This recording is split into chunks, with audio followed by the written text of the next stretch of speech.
pa beri, dilni se erdhi në veri.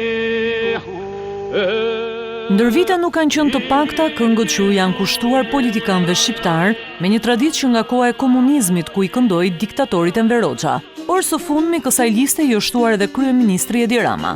Linda Morina, një këngëtare nga Kosova, e cila krijon ndër vite vargje për emra si Hashim Thaçi, sa Mustafa, madje edhe për Obamën, nuk kishte si të mos krijonte edhe një këngë për Edi Ramën. Në fakt, vargjet u kujtojnë ato që përdoreshin për diktatorin Hoxha.